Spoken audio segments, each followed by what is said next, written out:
So welcome to another UKCCSRC webinar.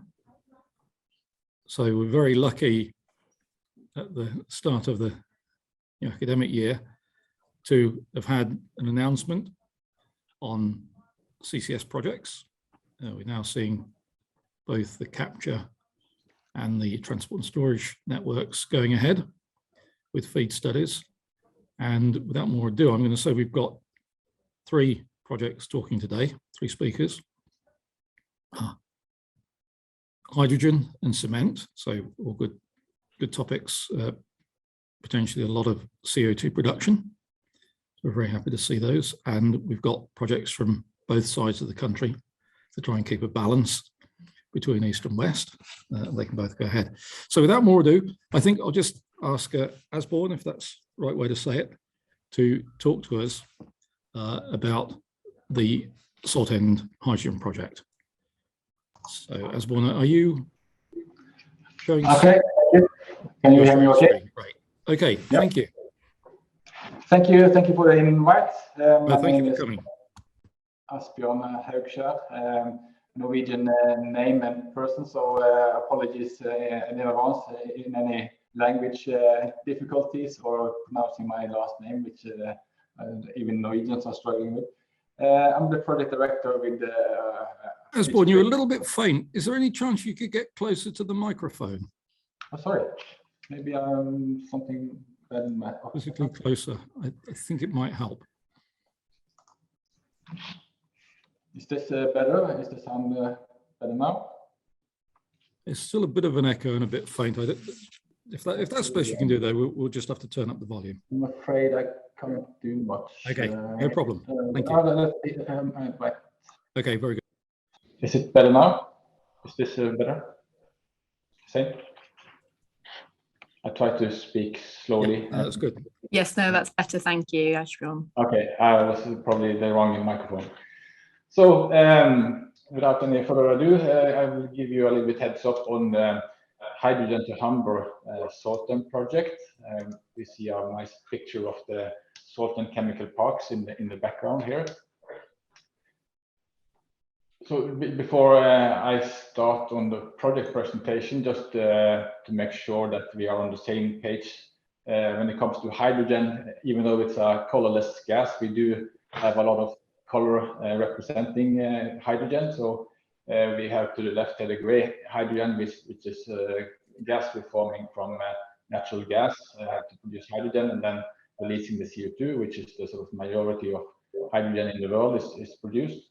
And then on the left we have green hydrogen, which is produced by electrolyzers sourcing in electricity from renewable electricity. And then in the middle, where the category where H2S Saltend is, we have blue hydrogen, where we do the same gas reforming as with gray, but we capture the CO2 and store it. And in looking at blue hydrogen, or low carbon hydrogen, as I would prefer to call it, then we need to follow our numbers when it comes to carbon intensity. And carbon intensity, the way we calculate it, and then also it's in accordance with the UK low carbon hydrogen standard now, is the CO2 emitted per gram CO2 emitted per megajoule energy produced. And then we have to look at the whole value chain from well to wheel. So we looking at the carbon intensity of the natural gas production. We are looking at the electricity sourcing into the plant, which we sort of illustrated in the middle of this setup.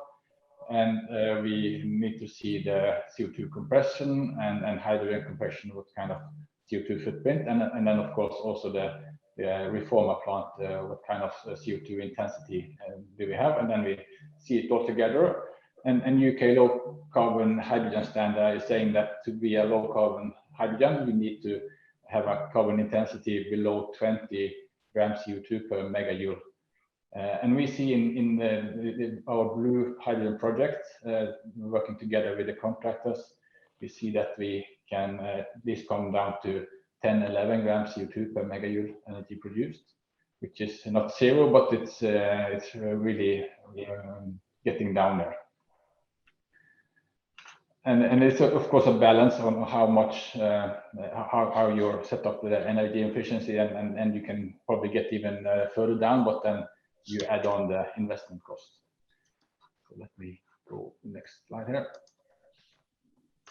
And why are Equinor involved in the hydrogen? Looking at our strategy illustrated here in the three targets in our strategy is always safe, high value, and low carbon. So we are part of the low carbon in our strategy, and Equinor's strategy is built on three pillars. So it's still a focused oil and gas production going forward, but also in low carbon setting, the focus is to reduce the CO2 emission in the production. And then we have set out a path to grow in renewable, offshore wind, solar, and so on. And then the third pillar is to develop new market opportunities in low carbon solutions, which is both carbon capture and storage and hydrogen production. And in April, we released our energy transition plan, which is getting more concrete on both the actions and the targets we set out. So the bubbles you see on the lower left here is sort of the greenish one represent the amount of investment we put into renewables, which by 2030 should be 50% of our annual gross investment budget should be in renewables and low carbon solutions. And the red bubbles represent the Equinor portfolio net carbon intensity, which is sort of the aim is to be a net carbon intensity zero by 2050, and even by 2035 to have reduced it by 40%.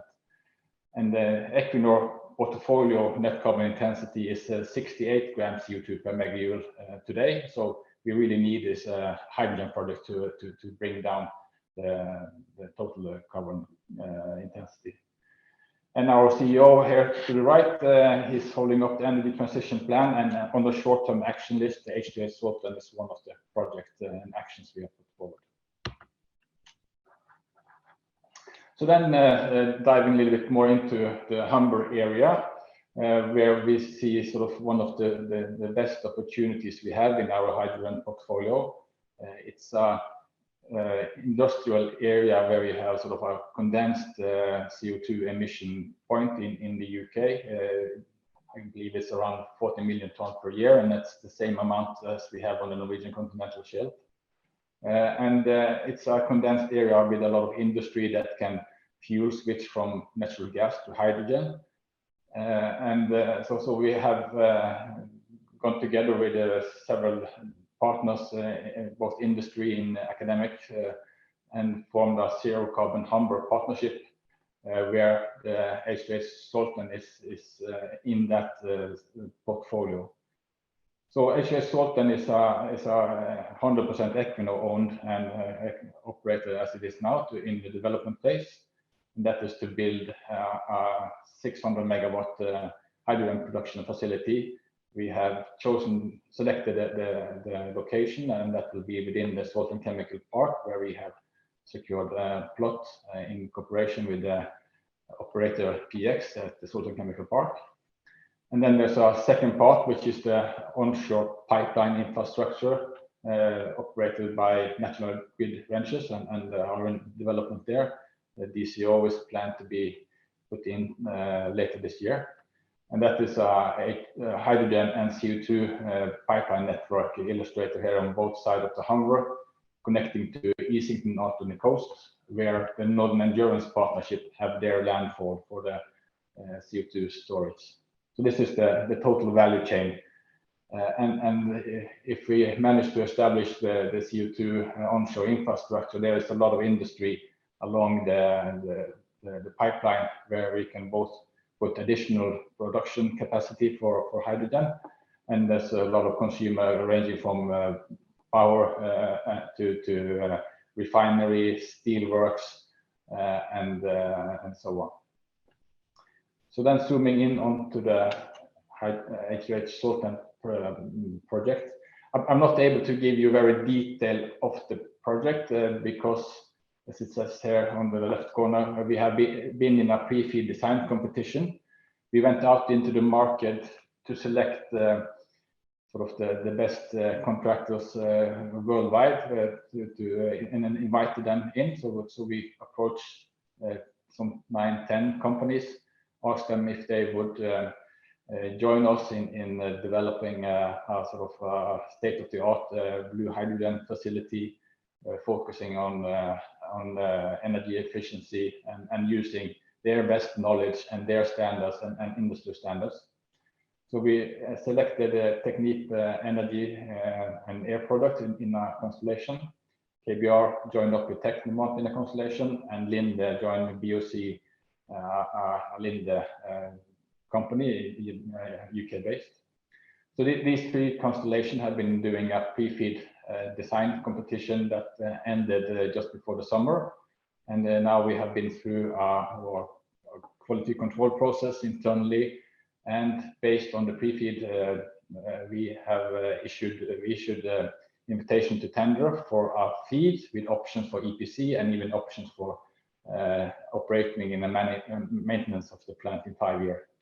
So we are now currently in the bid evaluation of these offers, and that's sort of why I cannot go too much into detail, because these three companies, they provided each different sort of technical solution, all within the boundary of Saltend Chemical Park, but utilizing different bits of technology and different setup, but all targeting the technical concept shown in the middle here to be a 600 megawatt plant, but to have flexibility in the turndown of the plant, as we have off-taker that are might be going up and down a bit. Then we set out split the plant in 2 trains. It increases the complexity, but it gives us more flexibility. And the design basis is a minimum 95% CO2 capture, which represents just shy of 1 million ton per year, and energy efficiency of minimum 75%. And then the low carbon hydrogen standard also came in place, and then the target is to be below the 20 mark there. So this project is definitely part of delivering on the UK 10-point plan in deploying 10 gigawatts of hydrogen and to cut the CO2 emissions. So, but 600 megawatt, that's just a fraction of the 10 gigawatts. So we need quite a lot of more of these projects. And of course, we are then also part of the cluster sequencing phase 2. So this will be a public-private partnership business model, which we see we need the subsidy when we are in the first off. But the aim is to build a market and to have a market-driven hydrogen economy. So the status is we have been in the pre-feed and we have been receiving some funds from UKRI in the ISCF funding, and that will continue until we complete the feed. As I mentioned, we are in the ongoing bid evaluation for feed, EPC and O&M, and we are using contractor-based specification, but we are also harvesting from our own technical requirement, where we both have plants involved in hydrogen production and also oil and gas, a lot of learnings there. So we have sort of made a set of non-negotiables that the contractors has implemented into the design. And the plan now is that we will start feed once the bid evaluation is completed, which will be around early November, and then to start feed somewhere in November. And our initial plan was to have the project up and running by December 2026. Now BASE are communicating a little bit different plans than earlier when it comes to FID. So that 2026, that will require an FID in the autumn of 2023, and now the indication is cluster FIDs in the first quarter of 2024. So that means a bit 6 months later than we initially planned. So then we need to push our commissioning on date also into 2027. But we feel very comfortable in still achieving to have this up and running by 2027. We have the off-takers, the majority of the off-takers are within the Saltend Chemical Park, which then gives us makes us independent of both hydrogen storage, and as such we don't need the bigger hydrogen pipeline as of yet. But one of our customers, Centrica Storage, is in Easington, so to reach them we would need to rely on hydrogen pipeline network as well. So this is the Saltend Chemical Park, and then the discussion with NGV now is to have an above ground installation to connect to the CO2 and hydrogen here somewhere on the left side of the picture. Down by the sea you see the Triton gas power plant, and then close to that there are some areas which we will utilize for the factory. Triton Power is one of the main off-takers, and Equinor just announced a month or two ago that together we went in and bought the Triton together with SSE as a 50% partner. So that makes it also easier for us in the hydrogen project to discuss with the main off-taker. And then we have sort of a handful of concrete off-taker that we are in discussions with, in early negotiation discussions on heads of terms. And then being now shortlisted for the stage 2 of the clustering sequence process makes it also easier to start more concrete negotiation with off-takers, of course. Let's see. I would also like to mention that we appreciate that we will need funding from UK taxpayers for this project, and then we also need to demonstrate what will the UK taxpayer get back. So we have created an overarching co-creating value plan where we're sort of looking at how the project can create value not only for Equinor's shareholders, but also creating value for local business and society in the Humber area. How can we work together with both local government and national government to create favorable policy and market conditions? How can the technology we are utilizing help UK energy transition plan? How can we harvest learnings from net zero industrial solution both in the project and also to share it in a wider area? How can we help develop competence needed in this new industry and to support energy transition? We see that we are in contact with universities, but we see also that we need to start even earlier in almost in kindergarten, primary school, to sort of make people aware of the opportunities. And we are working sort of also to see how can we get women involved in industry in the area. And we also looking at how can we support the upskilling and general create job opportunities in both the direct and indirect. And then we have a lot of partnerships, and both the industry partners but also sort of non-profit organizations and local government and academic partnerships.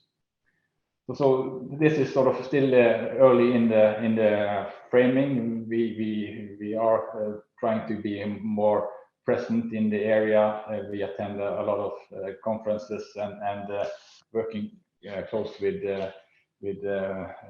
both the university in Hull and Rondering, to just to give some examples, because we see that this is something we need to do together with the local community and both to give value, but also sort of to create opportunities in the in transforming Humber area industry into sort of the new energy transition.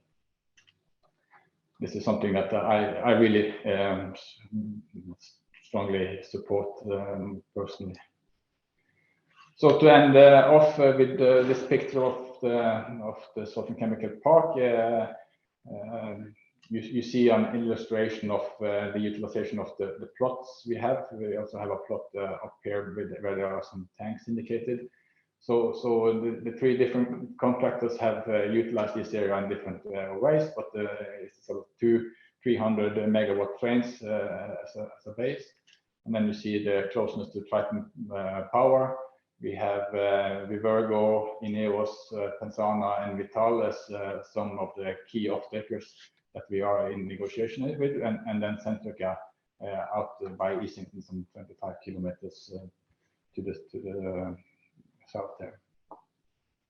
I think I'll stop there.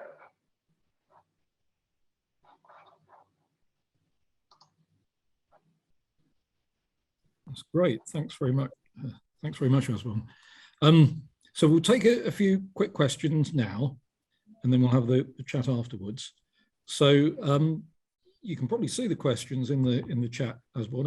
Let's see if you stop, I'll just go through them as well. So Bart de Groot asked, you mentioned flexible hydrogen. What sort of flexibility are you looking for? It's a gas, isn't it? I thought gases are really flexible. Yeah, so flexible here is sort of both related to the production, that we can have maximum flexibility in ramping up and down. Of course, we would prefer to have a steady base load, but we are trying to build in flexibility in the plant design without relying on a hydrogen storage, which is sort of what we see in the next step. Right? Mm-hmm. So do you want to quantify that flexibility at all? I mean, what sort of minimum stable load do you think? So the reason why we split the plant into trains, that's sort of to really maximize, then you can go down to 50% nameplate. And also we have in the design, to be a little bit more technical, we have said that the design should cater for a 10% reduction within 1 hour. So we could probably go 10 to 20% down on one train, but to really go down to 50, then you have to close one train. So yeah, it will not be sort of very smooth, but at least we can cater for some. Okay. And Derek Carter from Bays asked, is the 2x300 megawatt hydrogen plants new or existing? Those are to be built, right? And will they fire 100% hydrogen from the start? So the off-taker, you mean? Yeah. The off-taker, they will have different off-take ranging from Pensana, maybe 1 megawatt, and Triton, maybe the biggest customer, to potential up to 300 megawatt. For Triton, it's sort of the first phase is to source in, mix in 30% hydrogen into natural gas. And then maybe a later phase will be to have a hydrogen-fired gas turbine. But so it varies a lot, but the smaller ones, Vivergo, Ineos, and those sort of add up to a base. So we have 600 megawatt nameplate, but the potential here is 900 megawatt. Oh. So we are a bit oversubscribed, and that's good in a way, because and those hydrogen production plants are obviously new, entirely new. So HLA Saltend is a production plant, and the off-taker are existing plant that then will fuel switch. They are gas burners on natural gas, and it's then they need to revamp their gas burner to be able to take in hydrogen. Ineos, they have gas burners that today could be utilizing hydrogen. So for them there is a smaller one. It's more complicated when you come to the gas turbine. Okay, yeah, sure. Then I had a question I got in there. Does the 75% include electricity inputs, or is it just gas to gas? So that's including electricity, and that's sort of what we see in the three different contractors' design. Some are utilizing more of the gas and less of the electricity, and vice versa. do you count the electricity as electricity, or do you count it as the hydrogen that would be required to produce the electricity? So the electricity sourced in is the electricity needed to do the reforming. Yeah? The energy needed. The reason I ask that is that if if you're using the hydrogen to make electricity, then obviously you need to use more hydrogen. So that's on the off-taker side. So we don't produce electricity, so we take it in. Right? Yeah. Okay. All right. I understand the calculation. And then Johnson Jimber asks, is there a CO2 impurity, or I guess you could say purity specification? Yeah, that's 99 point something, but it's 99% and then some. And then presumably also some limits on a range of trace elements. Yeah. Trace gases. But the trace element is quite small when you are talking about 99%. But and we have a spec to meet when it comes to the CO2 transmission pipeline, and we are well in that range. Yeah. Are you able to say what the water limit is on that? I don't have it in my head. Okay.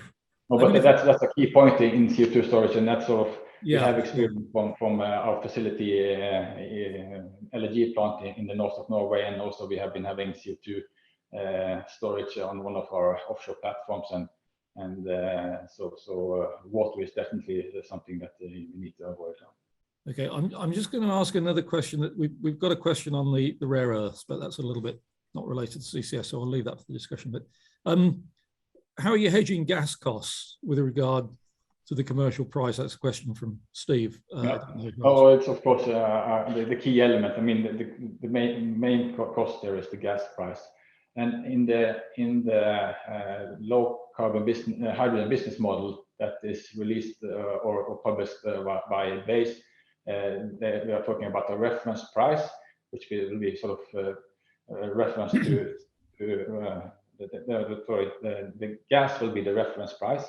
So the subsidy will sort of follow the gas price, and then we have to calculate a strike price, which is sort of the price we need to cover our investment and have a sort of a profit of some 4-5%. And so the strike price is the negotiation, and the gas price is a reference price that will vary. So that's sort of the setup of the business model. Okay. Well, I'm sure there'll be a contract difference. Yeah. I'm sure there'll be a lot more questions for the panel at the end. So thanks very much, Asbjørn. That's really good. I get people to give you a round of applause, except it doesn't work on the internet. So if we can now go to another hydrogen project, David, are you ready to join us and make a presentation? Absolutely. Hopefully you can hear me okay. We can hear you very well. Thank you very much. Excellent. Thank you. I will share my screen as well shortly. So can you just let me know that that's come through okay? Yep. Do that. Excellent. Firstly, thank you very much for having me here. It's a pleasure to speak, and I'm here on behalf of HyNet.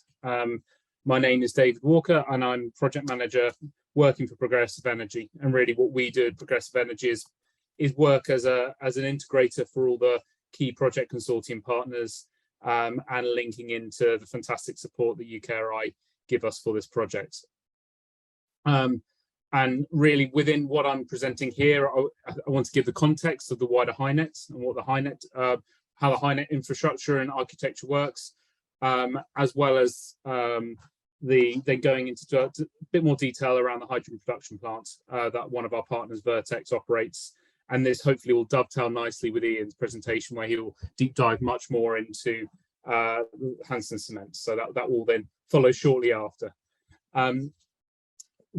Firstly, though, before getting started into introducing HyNet fully, I just want to show a video. It's a new video which actually really underpins the industrial demand for low carbon hydrogen for multiple industrial users. So, here in the Northwest and North Wales, we sit at the heart of the UK's manufacturing economy, creating many of the things we use in our daily lives.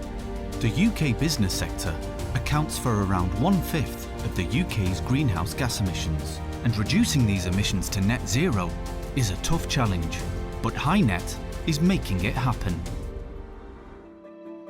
Decarbonisation is very important to us at Pilkington. Low carbon hydrogen gives us a way of instantly decarbonising how we make glass. We were the world's first glass manufacturer to trial hydrogen power, and we were impressed that high volume production at high quality continued unabated. Our partnership with HyNet will put us at the forefront of innovation as we take this step to decarbonise how we make glass. At PepsiCo, we're fully committed to greenhouse gas reduction, which is why we're aiming to be net zero by 2040 as part of our PEP Positive sustainability goals. With many much-loved brands from Walkers and Doritos to Pepsi and Quaker, we want to focus on powering how we produce our snacks and beverages in a sustainable way. Here at our site in Skelmersdale, HyNet gives us the capability to use low-carbon hydrogen to produce our snacks, helping us meet our carbon reduction targets by 2030. HyNet will produce hydrogen locally. This low-carbon fuel will then be transported around the region to fuel industry, transport and heat our homes. We're excited that we'll be launching the UK's first hydrogen village at Whitby, just down the road from the UK's first hydrogen plant. This will give us the opportunity to use the wealth of knowledge and skills that we have in new technologies to create jobs for the future.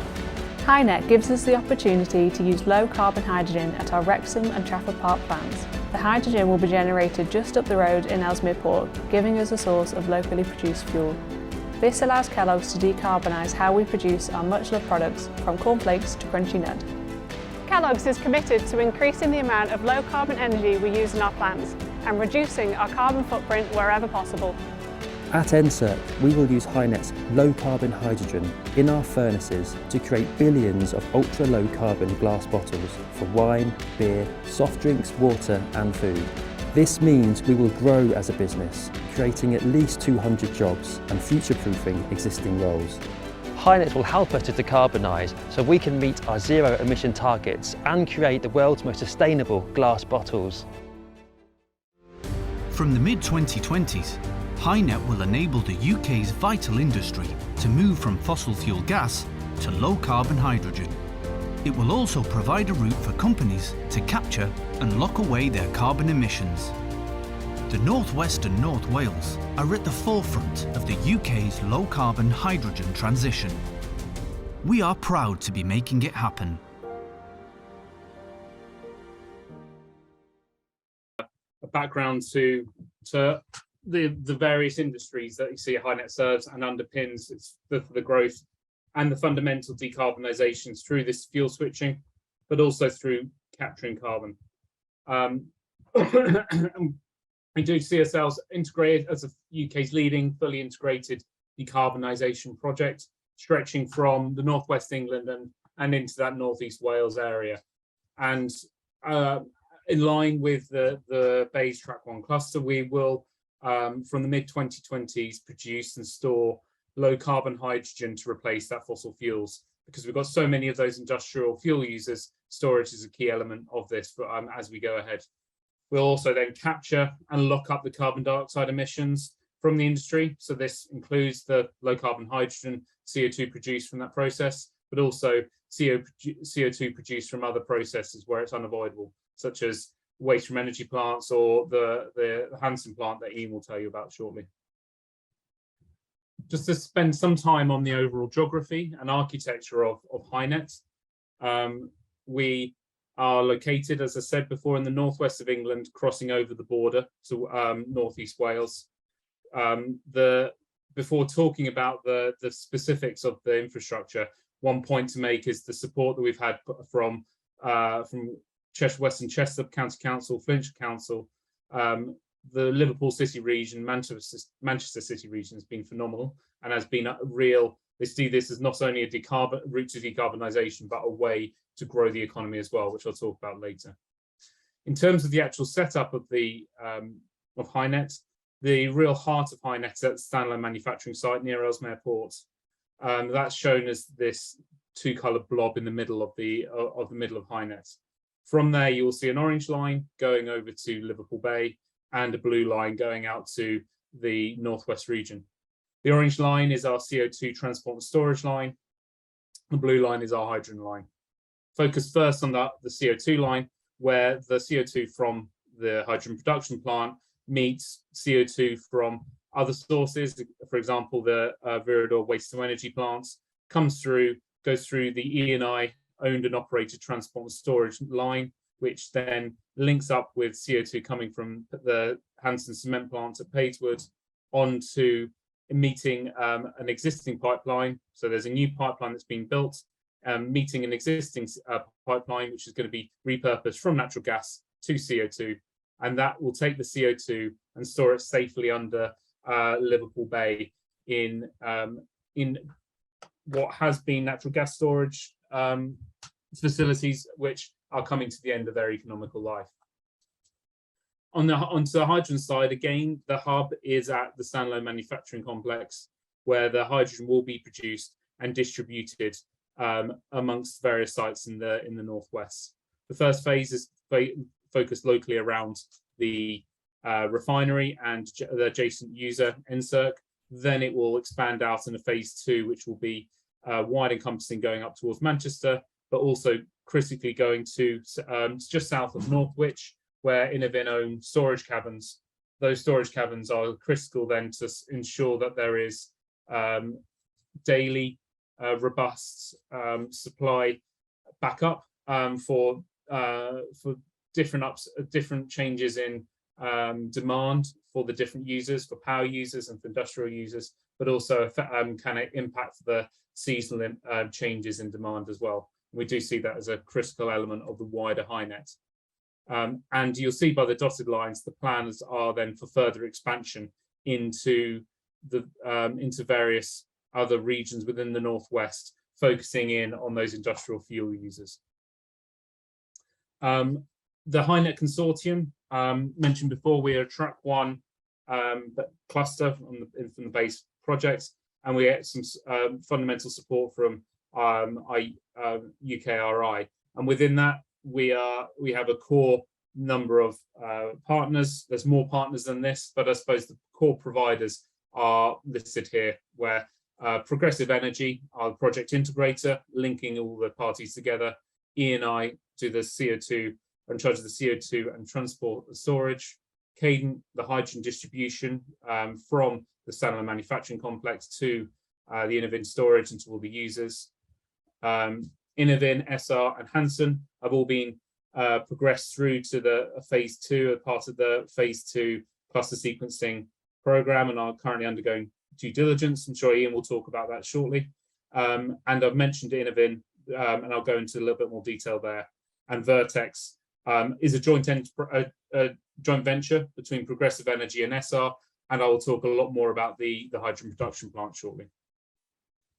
One thing I'll just very quickly touch on, because it was really highlighted by the video, a lot of these household names are the Northwest industrial off-takers, which are committed to via memorandum of understandings and to take the hydrogen. And this is key as part of the need and the drive in the Northwest to switch those fuels. You would have recognized some of them from the video, but they all have a very similar story. In terms of moving on to talk about a bit more about the benefits. So obviously there is the emission benefit. We do see our emissions from the region over a very relatively short time period, over 5 years, dropping by a quarter, and then there is more to come after that. We're looking from it's not just all about the environmental benefits. There's the socio-ecological benefits of creating 6,000 permanent jobs by our estimates, as well as growing the economy in the region by £17 billion. And really, we do see ourselves in the pinnacle of the UK and the pinnacle of the world, establishing this low carbon industrial cluster. So linking in with everything from the commercial hydrogen business model, as was just discussed, all the way through to network codes on CO2 and hydrogen, and establishing it collaboratively with the East Coast as well. The supply chain, we do see this as a critical element, and we've been in contact, and we have a focused subcommittee where we do see that there will be estimated £5 billion worth of investment, and we really want to ensure that we have the supply chain lined up to be able to meet the needs. So this is both in terms of effectively engineering providers, but also EPC and subcontractors to ensure that the skills are in place. And we are focusing in on that and focusing not just on UK content, that is a big priority of ours, but actually even regional content to even benefit the Northeast England and Northeast Wales economies even further. So I'm going to talk a bit more in focus now about all the partners, but I'll really focus on Vertex Hydrogen. So Vertex Hydrogen, as I said before, is a joint venture between SR and Progressive Energy. It will be producing 2 hydrogen production plants on the Saltend manufacturing site, which is just based near Ellesmere Port. It's the most, it'll be using the Johnson Matthey low carbon hydrogen flow sheet, and in terms of where the plant position is in, it's the feed design is underway, and the planning consent is being submitted, really targeting for the startup in the mid-2020s.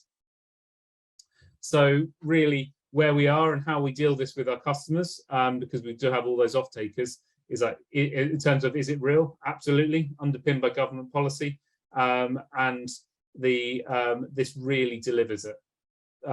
We're looking for the mid-2020s production date where the first phase will start up and local production, and then produce more in terms of HPP2, and we'll have a combined 1 gigawatts plus. More than that, we will aim for connection to the Cadent network. The kind of one question I thought I'd head out there in terms of what are the commercials, what's the details, and some of those questions have already come up. That will be to be negotiated, and that is very much linked to the hydrogen business model, the strike price. But actually, that index floor is critical to link to the natural gas pricing, especially as it's been highlighted in recent times. And we, as Progressive and Cadent as well, have been supporting customers, both industry customers and domestic customers, via a programme in the Hydrogen Village, as mentioned on the video, near in a village in Whitby near Ellesmere Port, to assess and coordinate what's needed, and to demonstrate, and actually do demonstration projects that the system is ready to go and that their assets can run on hydrogen. And this is effectively a very short summary in terms of how we see the 2 trains split between what we call very creatively HPP1 and HPP2, hydrogen production plant 1 and 2. The orange is hydrogen production 1, where we've sized that to be relatively smaller compared to 2, and that's largely to fit the local demand, so that the actual other infrastructure, so such as the hydrogen pipeline supply, is then timed to be at the same time when the increased supply is there, so it's there for customers. And it also helps to mitigate the investment required, as HPP1 may look like it costs relatively a lot, but that actually includes quite a lot of infrastructure. And this is a great example. This is Vertex's interactions and interfaces with other parties. They're not alone. Each and every of the HyNet partners have a very similar interaction with a number of different PMCs, a number of different EPCs to deliver that. And as I said, it's a JM process using BSF technology to remove the CO2 from the system. But it's not just all about the technical side of things, the financial, legal support, as well as the associated off-takers, so the CO2 off-take and the hydrogen off-take, as well as, even though it's not a physical interface, understanding the relationship of how production fits with storage is not an easy one. And it shouldn't, and obviously I've mentioned them in passing, but it's all underpinned by the government strategy and BEIS's strategy for that. I will finish up on the hydrogen side just by saying there is, out of the standalone manufacturing sites, the earmark space is there, it's ready to be built. I won't go through this, this will all be available, but effectively the capex for the project is estimated to be £1 billion. And I think this is available on Johnson Matthey's website, but effectively this uses the low carbon hydrogen flow sheet, which is a combination of a gas heated reformer and an autothermal reformer supplied with oxygen, where there is then an isothermal shift with CO2 removal, allowing for clean hydrogen and clean separated clean CO2 to join the relative networks. Just touching on the other partners, I'll be very quick. In terms of Cadence, they're now in a statutory consultation process, so this is actually a bit out of date. They do have a fixed routing system, but it shows the process that they've gone through to isolate that route, which goes from the Stanlow refinery, that's shown just by the Mersey, or down to the Kuiper gas field, which is where the Innovin storage plant is, south of Northwich, and all the way to Manchester and up towards Liverpool and St Helens for the industrial users.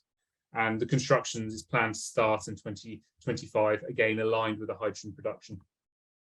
And also the hydrogen storage Innovin plant has already received approval for a DCO for natural gas storage, and they're seeking to amend the DCO for our hydrogen storage. And the key part of this is to be aligned with the FID to ensure that the field is ready for storage, and it uses the same concept as natural gas storage with salt solutions effectively blocking the hydrogen within the caverns to safely store the hydrogen, so allow a peak flow of gas going out when required.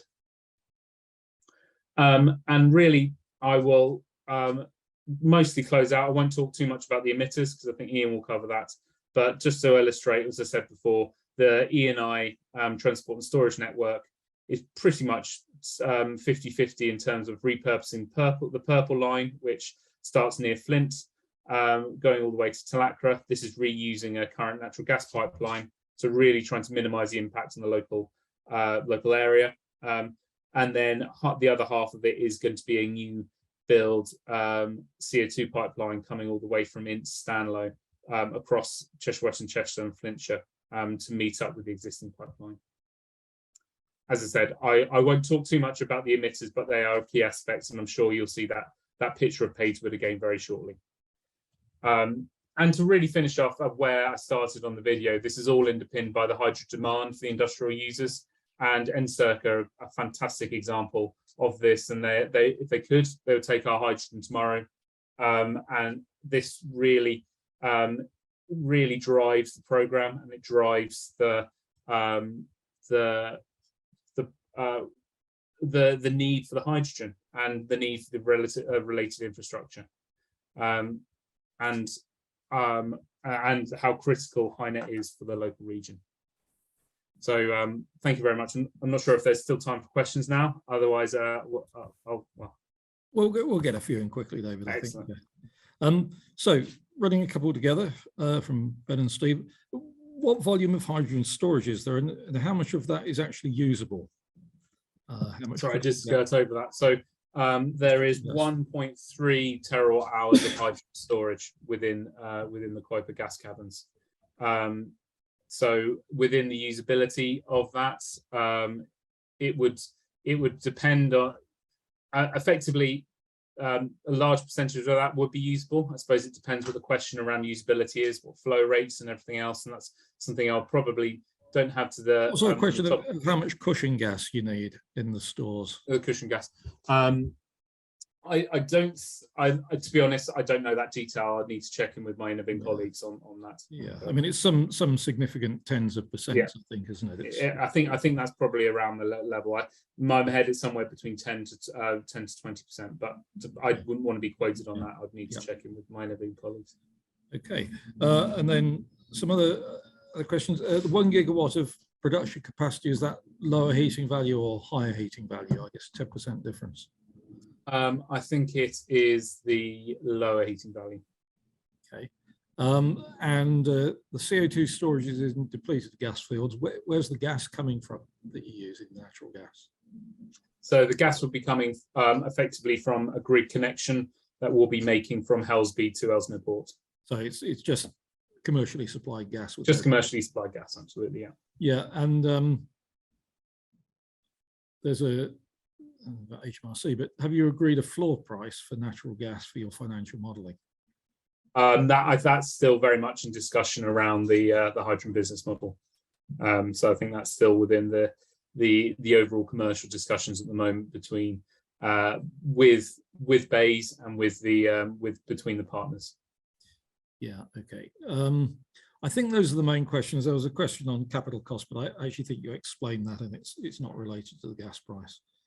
And the only other question, which isn't really a question, is why do you make videos that make people want to cry? I'll feed that back. I think my colleague Amy's on the on the line. Particularly one of your major funders. I mean, I think this is really really quite bad. But there you go. Very good. Obviously getting an impact there. Okay, so the final presentation on one of the CO2 sources in HyNet from Iain Walpole about the Padeswood cement project. Quite looking forward to that. Very interesting what people do with cement, so I'm looking forward to a bit of a description here, Iain. So. Okay, well, I'll probably do a bit of how cement's made. Well, not how cement's made, but how you manage to capture CO2. Oh, well, yeah, we'll get into that as well. Particularly more than 50%. Anyway, over to you. Okay, I'll start sharing my screen then. Thank you. This is a bit slow. I'll tell you when it's coming up. Still not there on the screen anyway.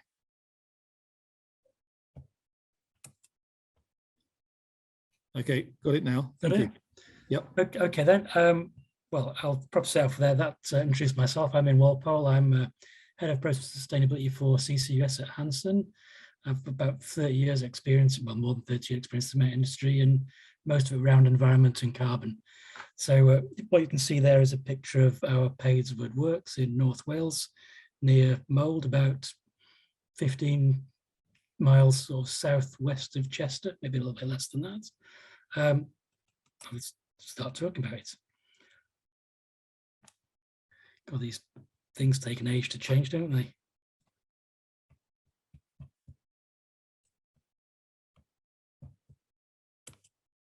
Okay, yeah, so Padeswood is perhaps a little bit ourselves as a business.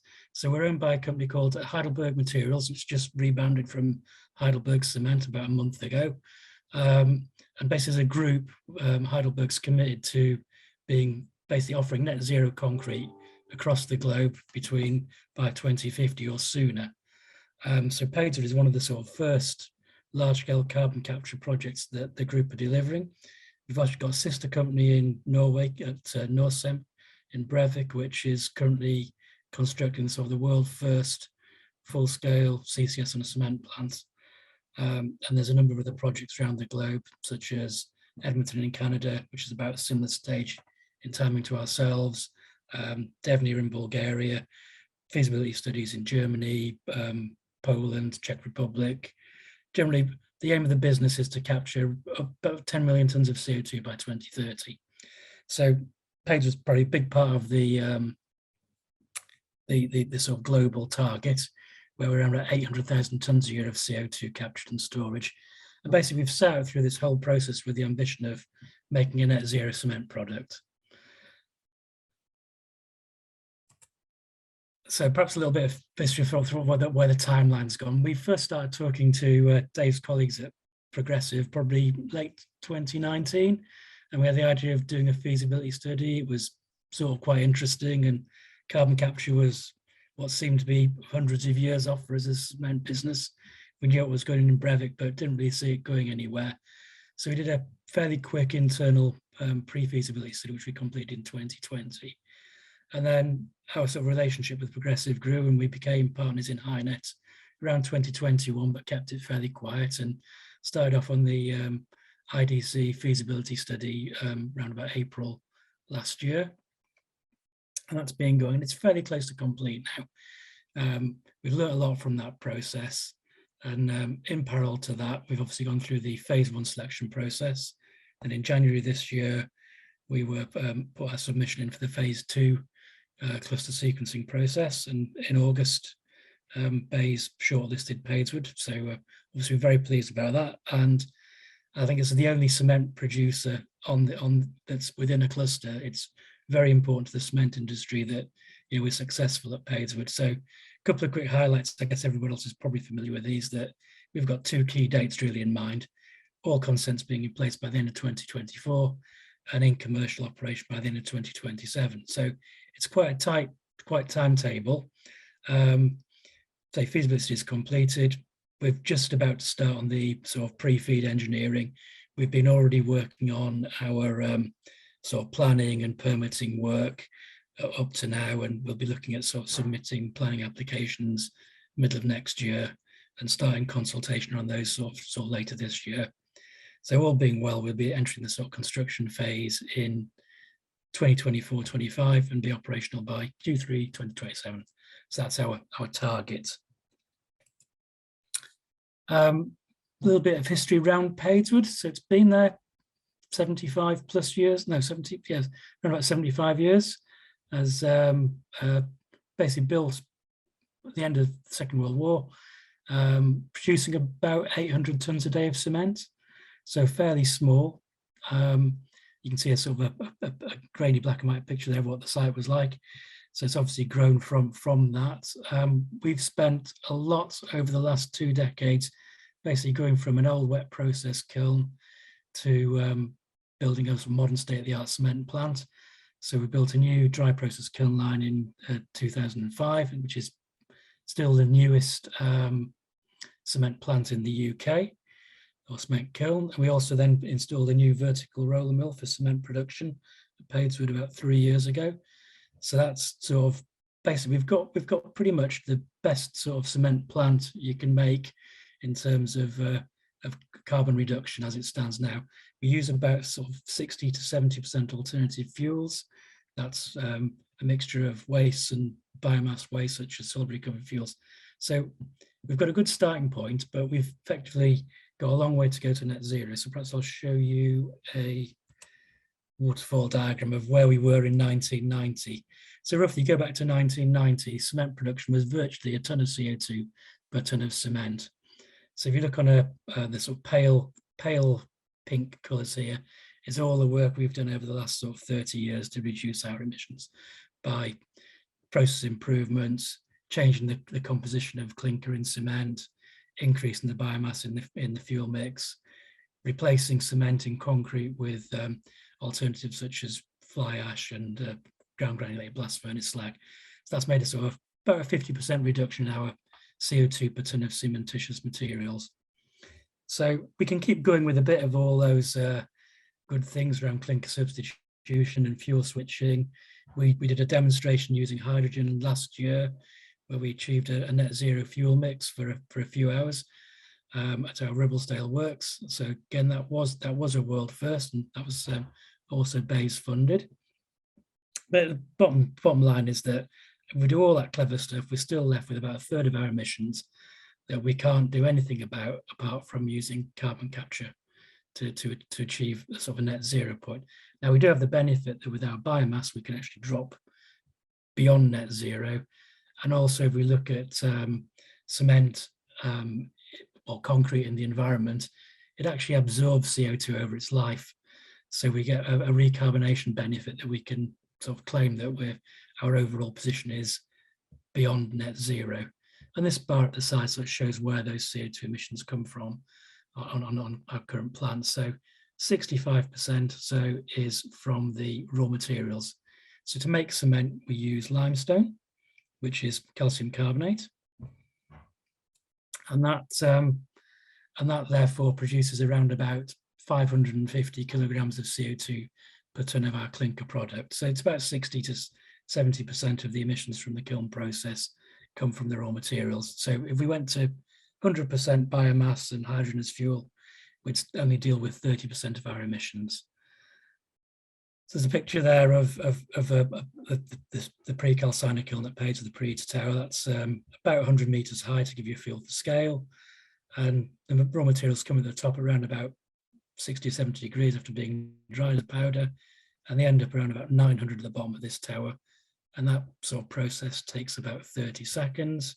Then it goes into the kiln tube for about 20 minutes, where it goes up to about 1450. And we have a flame temperature around about 2000, so a big energy consumer. And typically it's around about 3.5 gigajoules of energy per ton of clinker produced. So this little sort of schematic, and this is really to sort of show you those sort of temperatures. So we've got 1450 in the materials to produce the clinker, about 950 at the calciners, that's where the CO2 is driven off. So some of the technologies for carbon capture and cement look at effectively treating, capturing the process CO2 emissions. There's a system called LILAC, which Heidelberg are involved with in various sort of scale-ups in Belgium and Germany. And that virtually idea is an indirect heating, you know, with a sort of pure CO2 stream that can then be captured, dried and compressed without too much gas cleanup needed. In the conventional process, we end up the kiln stack with around about 18-20% of CO2 in the gases. So you can see the very high temperature process, fair amount of waste heat still available, with around about 380, 400 degrees before the raw mill, sorry. And then also we've got excess heat coming out from the clinker cooler, simply because to cool the clinker to a point where it freezes the chemical reaction and is cool enough to handle, we need more air to do that cooling than we need for combustion in the kiln and the calciner. So we've got a fair bit of excess waste heat to deal with. Oops. So there's a few challenges around sort of carbon capture from cement. Obviously, for the carbon capture process itself, we don't really have any steam that's needed available on site, or a vast amount of excess electrical power we can use to run a capture plant. And that capture plant requires a significant amount of heat for solvent regeneration, and then basically running the pumps and compressors, power consumption, and a rather large cooling duty as well, which is probably one of our big learnings from our feasibility study. Was we didn't really have much appreciation of the cooling requirements. And obviously with the work going on in Brevik, the plant in Norway is actually on the coast, so there's endless supply of cooling water available. So there's a big switch for the cement industry by moving the kiln line inland, where perhaps most cement plants are located. There's a number of different challenges that hadn't really been encountered previously. And then obviously with having that cooling water and needing demineralized water, we end up with a wastewater stream and some waste solvent. Now the good news around sort of waste solvents is we're already using that type of material as a part of our fuel mix. So we can burn the waste solvents in our kiln process as they stand. Wastewater, we've got an opportunity around some of our cooling duties and water consumption on the process, where we can take the wastewater and the mineral content will end up in the kiln process, in the clinker. So we've got a certain amount of wastewater we can actually take from the plant or from the capture plant and use in our process. So one of the pieces of work we need to do is sort of balance that wastewater volume and cooling. So a little bit of some stuff around integration. Obviously we've got this waste heat from the clinker cooler, that's around about 5 to 6 megawatts, and similarly after the preheat tower. So we're looking at using this, recovering this waste heat, which will give us around about 20% of the heat demand for the capture plant, maybe a little bit more depending on how the process is operating. One of the challenges this does throw up is our process operates in a number of different modes. So the raw mill you can see here, that runs for around about 80% of the time. So when the raw mill's running, the gas composition after the mill is different to when it's bypassing it, because we're effectively using cooling water here. And also we tend to have a bit more in leakage of oxygen around the mill. So we end up with a variation in flow at the stack going to the capture plant, depending on the sort of operating mode of the kiln. And then parallel to this, we also have a cold grinding mill as well we use, which is smaller, but again, it gives another variation at this point in terms of gas volume and composition. So one of the sort of overriding design philosophy we've had is we want to basically make the gas composition at the stack as sort of consistent as possible for feeding into the capture plant. So for following on from the kiln process, we've got a number of stages of gas cleanup, and also we're integrating some emissions reduction at this point as well. So for example, typically around the top of the tail, we have 50 to 60 ppm of SO2. We can add some lime injection at this point, and that'll absorb that SO2, and it'll disappear off through the kiln system, come out in the product. So if we can get to this point with almost a zero SO2 in the gases, so that's one less contaminant to deal with at the capture plant. Similarly, we also operate a NOx reduction system in the calciner. Again, that takes us down to probably around about 400 milligrams per meter cubed, but we can take it down further with a catalytic converter unit at the end of the line. So that'll drop that NOx down to about half, and also take out some organics and reduce CO. So basically, our design process is being, make what comes out of the cement kiln as steady as possible, as consistent as possible, to basically manage the capture plant so it runs with a steady feed, and therefore minimizing energy consumption and maximizing the life of any solvents used in it. So perhaps a few things, even when we've done all this, use this waste heat, and we then need heat and power to operate the capture plant. So for that, we've been looking at a CHP unit. So we need around about sort of 12 to 15 megawatts of power for the capture plant. Our grid connection doesn't have that available. So we've effectively sort of gone down the route of CHP. And again, during that feasibility study, we looked at the idea of, could we produce enough power to effectively go off grid and run the cement plant only with self-generated power, which on the face of it looked quite beneficial, but when we started looking at this, what that did to the capture plant, it almost doubled the gas volume going through it, but without particularly increasing the amount of CO2 captured. So in rough numbers, for about every 100 tons of CO2 from the cement plant, there would be about 12 to 15 from the capture from the CHP. So if we effectively double the output from the CHP, we would end up diluting the gases and making everything bigger. So again, with that approach of trying to minimize equipment size and impacts, we looked at different types of CHP units. We looked at about 20, but there's effectively probably the two things narrowed down to either a gas turbine or a boiler with a back pressure steam turbine. And effectively, that's been the steam turbine's been our chosen solution, simply because it minimizes the volume of gases to be handled and maximizes the CO2 concentration. So we end up with effectively a smaller capex and operating costs for the capture plant downstream of the CHP and the cement plant. So here's sort of that's an overall sort of schematic. I will sort of put a thank you out to Fleur, who did our feasibility study, who put this one together for another presentation. So it's quite involved.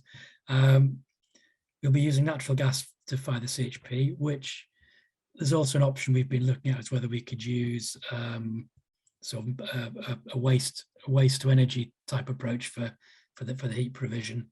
But we also need natural gas for operating the catalyst, because the gases need to be reheated to burn off the organics. Got waste heat recovery.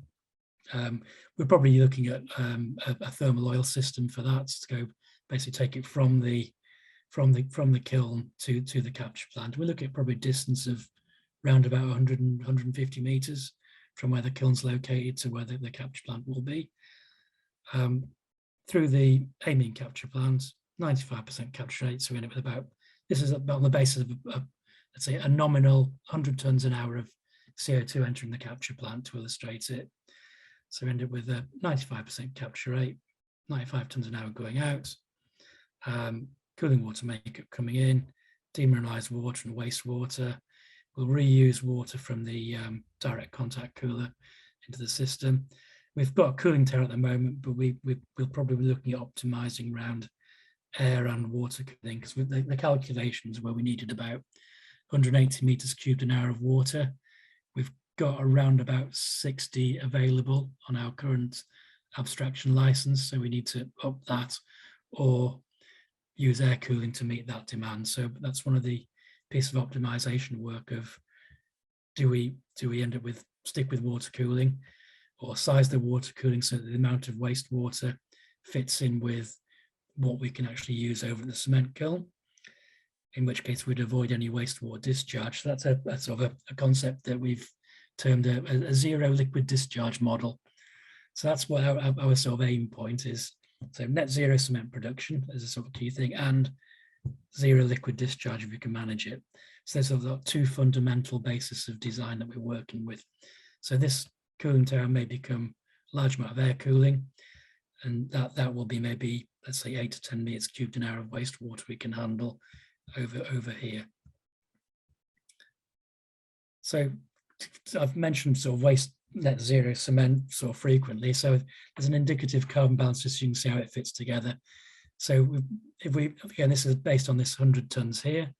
So we'd end up with around about 81 tons from the cement kiln, 19 from the CHP, capture 95, 5 emitted. And because our fuel mix is around about 30% biomass, we end up with a sort of a net negative 1 ton of CO2 captured above what would have been discharged into a normal operation. We maintain the net zero position, including the CO2 from electricity used for the whole site. So we will generally end up with a net zero cement product that can then be used within the construction industry in the UK, which, as government's got a very clear ambition for net zero construction, it's a fundamental part making net zero cement to achieve that, because certainly you can't build, there's very little you can build without cement. Okay, so just to sort of summarize, so what we've done so far in our feasibility study has sort of increased our knowledge hugely. We've identified challenges that we'll apply at Padeswood that'll be applicable across the Heidelberg group because of the locational challenges we've got. So throughout the whole design process, we focused on, if we change something, do we still make net zero cement? And it's quite close at the moment. There's around about 20,000 tons of net negative emissions at present. So there's a bit to play with, and that's not including sort of using a lower carbon electricity mix. But ultimately, for us to deliver this, we still need a strong government support through the phase 2 funding mechanism, because certainly without that, no cement plant would be able to make carbon capture work on an economic basis, simply with the cost of competition with imported materials that wouldn't be from a carbon constrained economy. And ultimately, cement is a commodity product. So you can use, unless you're committed to using a net zero cement and paying the premium for it, then the competition will just be wipe us out. We're doubling the cost of cement production to operate with carbon capture. So, John, I think that's my presentation complete. That's very good. Thanks a lot. I think you just answered one of the questions, which was what was the price premium, and you said it's doubling. Well, I'd say that's the premium, but it's not necessarily what we'd be able to achieve on getting. Yes. Okay, that's what you'd have to charge, but you hope to get it made up. Do you want to sort of quantify that as a pounds per ton of CO2? Is that possible? If I stop sharing, we can see each other then, can't we? Roughly, I can't really, because I mean the capex we're looking at, so we're at very early estimates. Yeah, sure. And we, it could be. I think it's, if you look at the energy side of it, it's virtually the same amount of energy to capture a ton of CO2 as it is to produce a ton of cement. It is, isn't it? That's right. And it's very little in it. Our plant's about 3.5 gigajoules energy per ton of clinker capture plant probably around about 2.8, 2.9. Yeah. Electricity is pretty much the same. So I think it's easy to say it will double. A ton of cement would double in cost. Yeah. Before considering paying the capex off, and you could, and the sort of the value of the cost, it's roughly probably capex wise, same as paying for 2 cement plants. Okay, and I've just got a question then on the negative. I mean, the amount of CO2 uptake you get from the cement over its lifetime, I think depends on what you do with it after your demolition, doesn't it? Yeah. That was pre-demolition you showed, I think. That figure was a sort of a fudge of all of them as an average, but certainly the figures I've seen, it's typically about 23% of the calcination would be reabsorbed over the lifetimes. That would include in use and post demolition. Right. Obviously, if you've built some foundations that's underground, you don't absorb much CO2 into the concrete at that point. Yeah, not but for a long the time, facades of buildings and so on. Yeah. So that natural recarbonation is that sort of order. So it's like a bit of an extra bonus, really, rather than a step to hitting net zero. Yes. And then question from Derek Carter at Base: have you chosen a carbon capture supplier? We've our approach is that will you do pilot testing just to pilot testing? It depends who we talk to.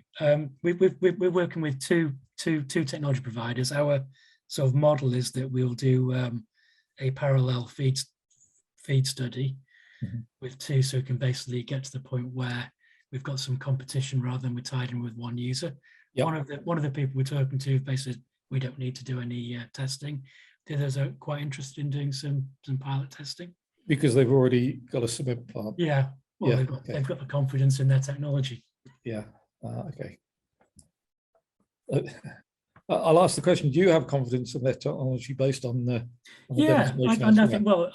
I think we've got to the point now where the amount of work we've done within the Heidelberg group, looking at different providers. Right. Yeah. There's a few people we've spoken to and we don't talk to anymore. They're a bit too small and so on. But generally, we've say when we did this feasibility study, we picked Fluor because we hadn't done anything with them. That was part of the reason we went with. Yeah. Okay. And I mean, is there any reason to think that your flue gas is significantly different from anybody else's or any other cement flue gas? I think we've done some work this year on looking at things like aerosol formation, ultrafine particulates. Some of the things we'll need to do around our bag filter is to effectively, let's say, change the quality of the bags we use to take out the micro or nano fine particulate. Yeah. And do you think you're seeing any problems when you wrap the bags or if you get a hole?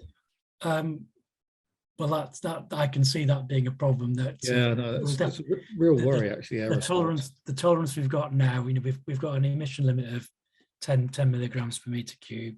Yes. Typically run at sort of 2 or 3 or lower with new bags.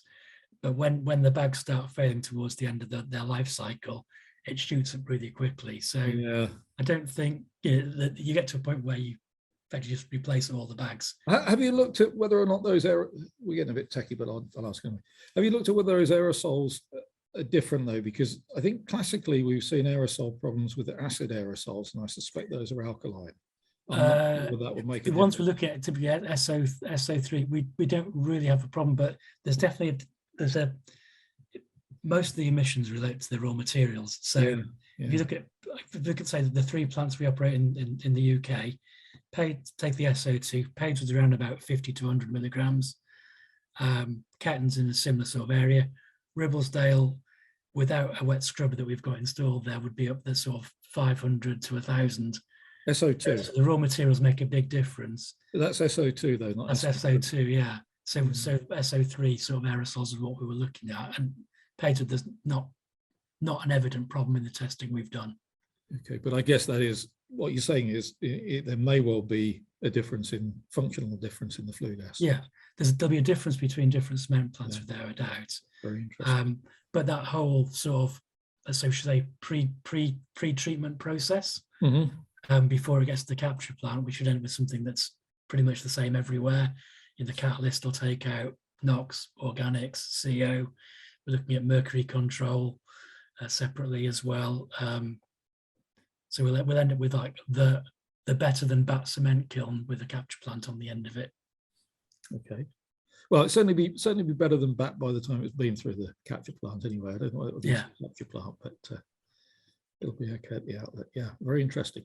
Well, the only other question we've got is levels of carbon price, which we've already asked. You weren't really able to compute that one, I'm afraid. So, okay, I think that's all the questions I can see immediately. So we're going to take 5 minutes break until 1:30, and then we'll get all the speakers together and take some questions. Basically to all of them. It could be individual, but at that point everybody's welcome to chip in. So take 5 until 1:30.